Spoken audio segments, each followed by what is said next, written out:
Hey, are you considering buying a home and you're not sure if you should buy a new construction, brand new home, or a resale?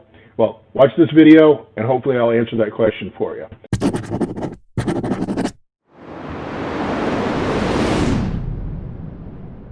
First of all, hi guys, thanks for clicking on this video. My name is Chris Hooten. I've been a mortgage loan officer for over 20 years. This is a very common question about new construction versus resale. So let me address both because there's pros and cons to both. Most of them are pretty obvious. So let's start with new construction. Obviously, it's a brand new house. You get to pick the colors, the upgrades, all that fun stuff. There's a lot to be said about that. This is your home. You're going to live there. It's really nice to kind of customize it the way you want it. So that's the main upside. It's brand new. You get to pick it the way that you want it, add upgrades and things like that. The downside is, number one, you're going to pay a higher cost per square foot, okay? So for, say, a 1,500 square foot home, you're going to pay more for that per square foot than you would for resale. So that's one of the, quote-unquote negatives.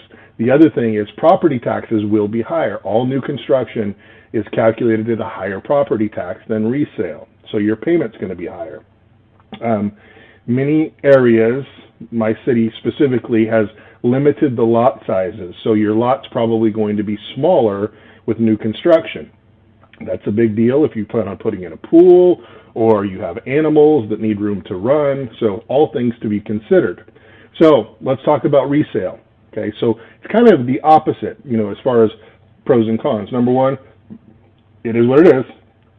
Comes the way it is. You don't get to pick anything. Of course, you can do improvements and paint and carpet and flooring and all that fun stuff, but that's going to be more money out of your pocket.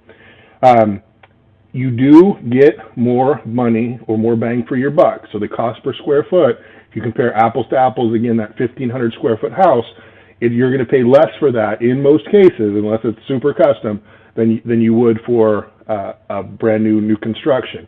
And then also on the flip side, the property taxes is calculated at whatever the current rate is in that neighborhood. So you normally will pay a much lower property tax, which translates into a lower payment. And then lot size. Obviously, you can pick and choose the houses that you're looking at for resale based on what your needs are for lot size.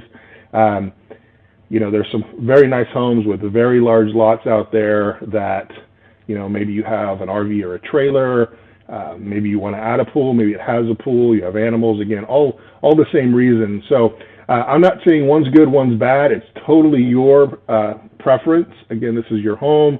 This is where you spend a lot of time and build memories. And another thing to consider, too, is how long are you going to be in this house? Most people will move every 5 to 7 years.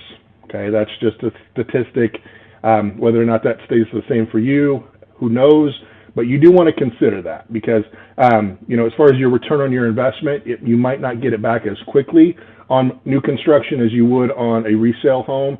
So another thing to think about. So, guys, I hope this was helpful. Thanks for clicking on the video. Again, my name is Chris Hooten, and I am your MLO. Thanks.